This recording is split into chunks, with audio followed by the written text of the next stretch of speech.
Most people don't know what their first goal should be. Head on over now to couchtoactive.com/minimum and find out for yourself how to get a successful start. Well, hey there, friends. It's your Bad Couch Guru, Lynn Lamberg. Hello and happy Friday to you all. We are on episode number 5 of our series of looking at emotions and how we can really pay attention to our emotions and how we can use exercise and active lifestyle to help us manage and deal with our emotions, especially this fall and winter of 2020. Hey there, friends. All right. Today, we are looking at one of the middle emotions. And if you don't have this yet, go to Google and Google emotion wheel. You'll see it. There's a million of them out there. And in the middle, there's one called sad. And today we're going to look at sad and how to use exercise to help us with that. And this one is a bit of a tricky one. Well, not really a tricky one. Let's just dive in. So under sad, the first thing, I'm going to make the assumption that if you're sad, you don't want to be sad, or you want to be sad for, as little amount of time as you can. And we want to work towards feeling better, feeling more at peace is really what we're looking at. And so the first step you want to do is sad, when you're just feeling it, is ask yourself, first of all, what kind of sad are you? And so one of them is you could feel lonely, which could be isolated or feeling abandoned. You could be feeling vulnerable, which is victimized or fragile.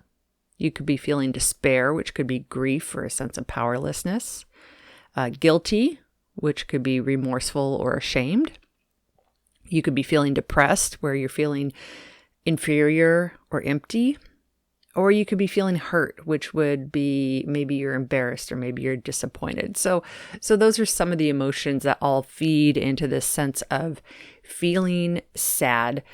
And part of the reason we want to really identify what kind of sad we are is because a lot of times, like me, I feel, especially with COVID right now in quarantine, I deal with the lonely, isolated piece a bit because I'm just a huge extrovert and I love my people and being around people.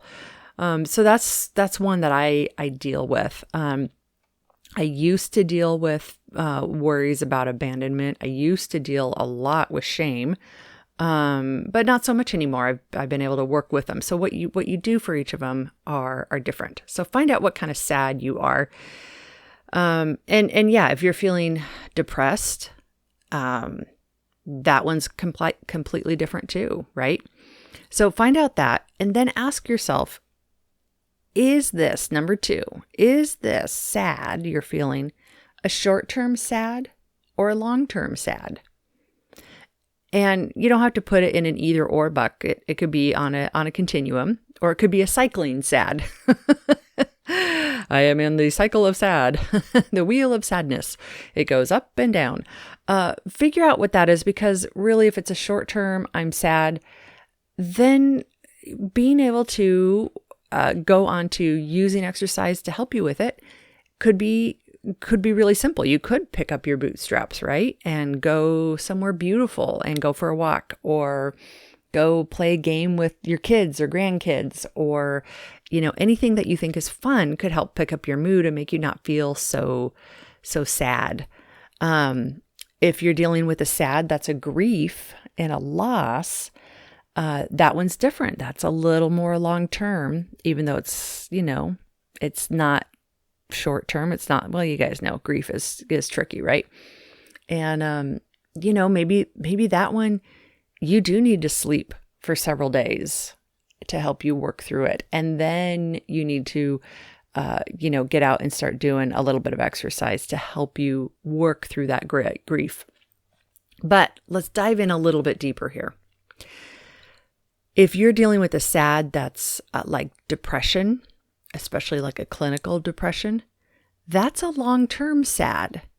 And a lot of times, sadness can almost feel impossible or be impossible to get over because there is no happy button.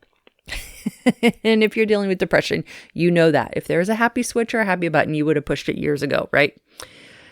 And a lot of times depression actually requires somebody or something from outside of you coming to support you.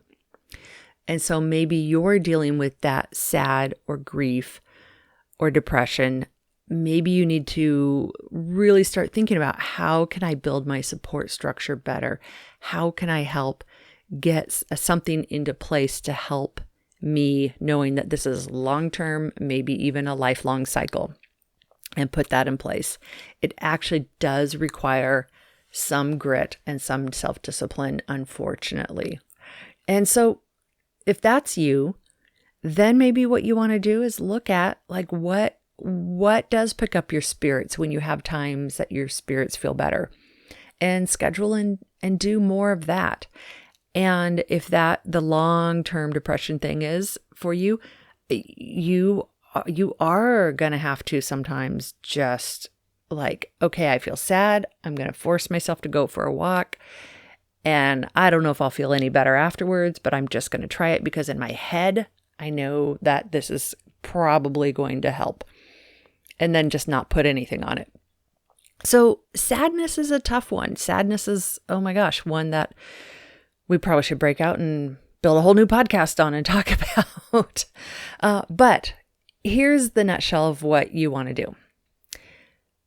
If you're having this feeling, you first want to identify what kind of sad it is, whether it's short-term or long-term, and then start thinking about what kind of movement you can do to help get you there, feeling better.